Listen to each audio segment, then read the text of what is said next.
Whoa! Oh yeah, I'm real comfortable fishing back here now. I don't pull it up to the front. Very quiet out here, no traffic, but as you saw over there, choked. Oh, I forgot to say something. Welcome back. Yeah, you're right. So what's important is what we see when I turn this camera around. Not so choked right here. As you saw there, I'm about to be fishing by myself. Karen is gonna launch right here in the yak, and I'm gonna bounce around to some other spots. We're gonna start off with this one.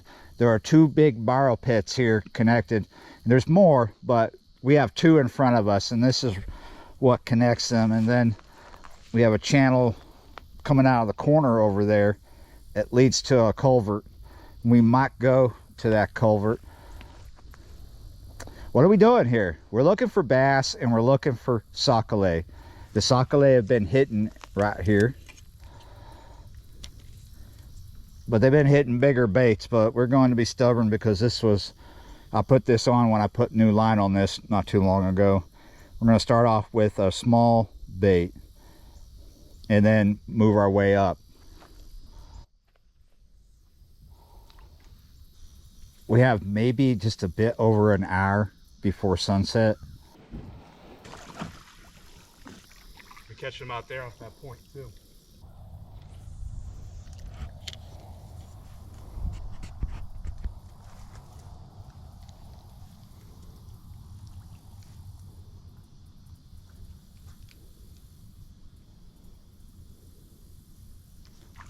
Oh, something just blew up on the cork over there. Oh, look, it's still blowing up on me. Probably a little gar.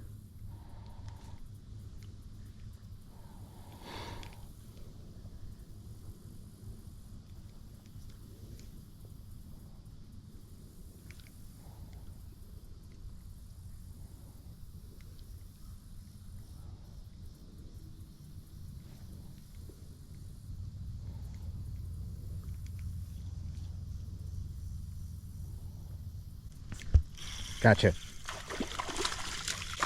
Sac-a-lait. I knew they'd be right there. Look at that. That's a keeper. Little blackie. Yeah, you're right. I didn't even have to go to the bigger bait. I was gonna either do a 3-inch. I got a 3-inch bait in my pocket, or a 2.5. Fall bite is on, baby. You can see how close to choke is to me, all that water hyacinth right there. There's another spot just on the other side here, but I don't think I'm gonna be able to fish it. I think it's just too choked over there. I think this is it. There is sure to be sac-a-lait underneath that choke.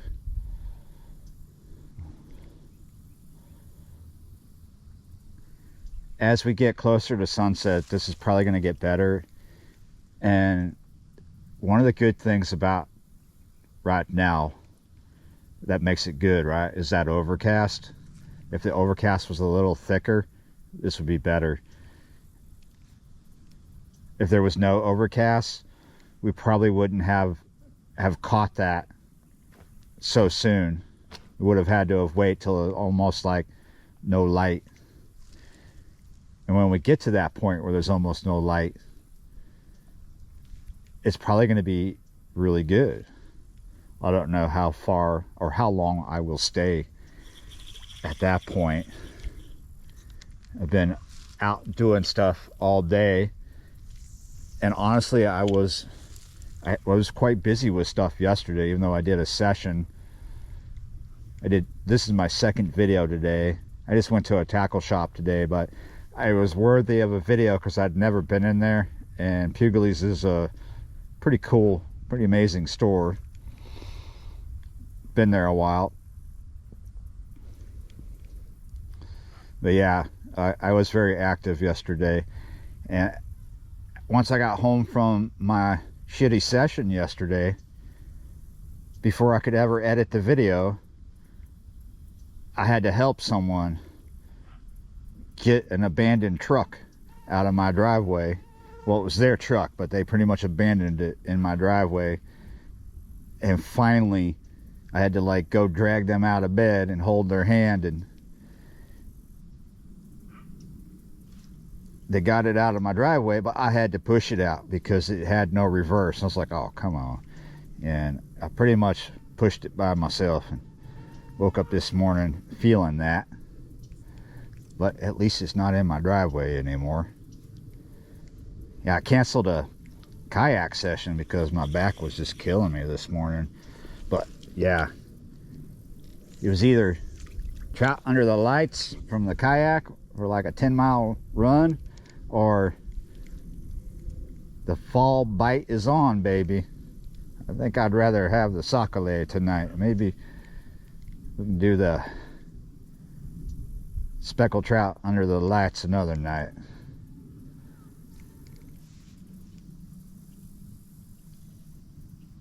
Just a few bites so far.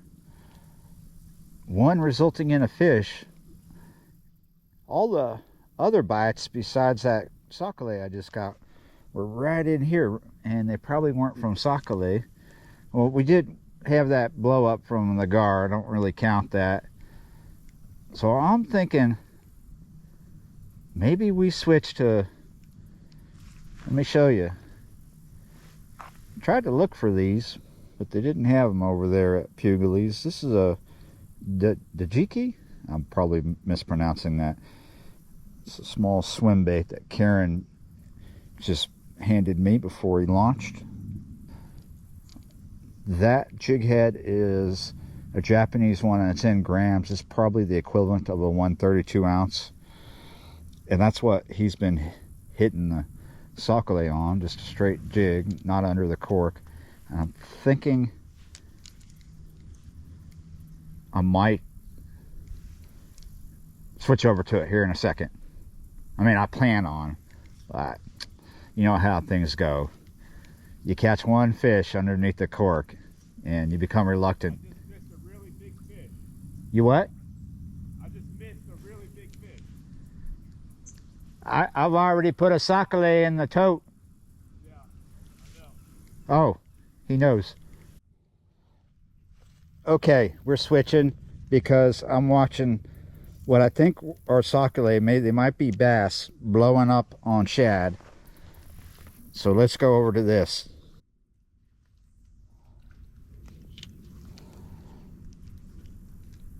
These branches right here, oof, they're in the way.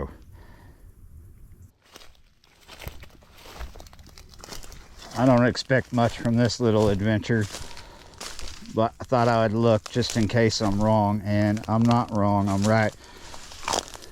Totally choked. Now I think I might be able to, if I had the machete, I could make an effort, because I think I can get right down in there. Years ago I was in that bit of bush right there fishing, but it is well overgrown now. So back to where we were. Nice, nice. I got it right up underneath this overhang, up to where the choke line is. Had like one little bite on that swim bait on the 132 ounce jig. So we're back to the avocado chartreuse 1/16. Things aren't absolutely crazy yet, so I'm gonna go ahead and drop shot a bit of red worm on the side here, see if we can get some big baits for something I want to do later this week, maybe even tomorrow.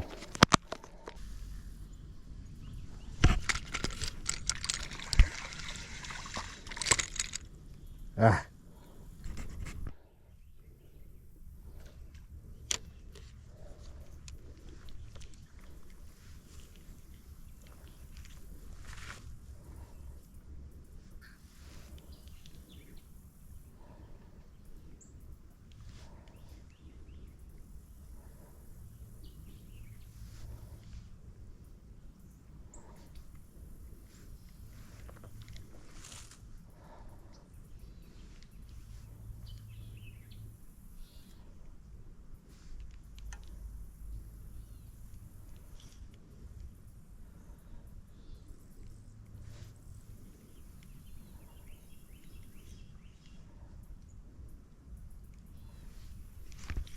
Gotcha.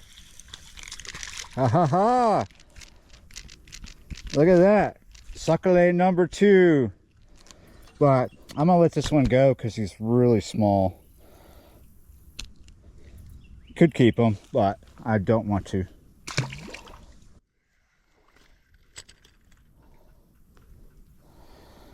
Little red ear. It's too small for what I want, for what this rod is supposed to achieve.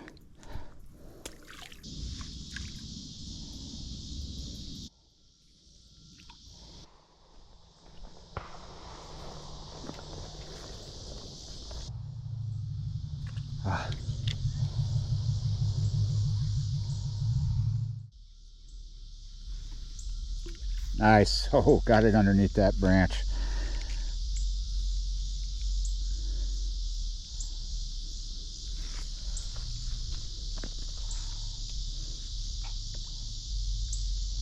Right underneath this branch, Karen, there's a lot of feeding going on. It's difficult to get a bait under there. Ah. As you can see, we are losing the light. I don't think we're going to be here much longer, but we will come back. We were both talking. We think this bite's going to be much better several hours from now, in the wee hours of the morning, because by then that will give the water temperature enough of a chance to just drop a little bit, and that's what's going to bring them on. It'll make fishing artificials much more productive. We were also talking that if we were fishing goldfish underneath the cork, we would have cleaned up a lot more. The reason why this bite turned on is because we just had a front come through, a cold front. So as this water temperature heats up during the day with mid 80-degree weather, right, they're not so crazy by the afternoon. They are feeding, but they're hitting live bait, and there's a lot of other things feeding as well. So we think if we come back several hours from now, we will do much better. If we get another front, even better. Yeah, I was having It was a really beautiful sunset, right? Yeah. Yeah, you're right, guys. Hey, thanks for watching, liking, sharing, commenting, subscribing, being a member of the channel. Hey, yeah, you're right. I'll see you next time.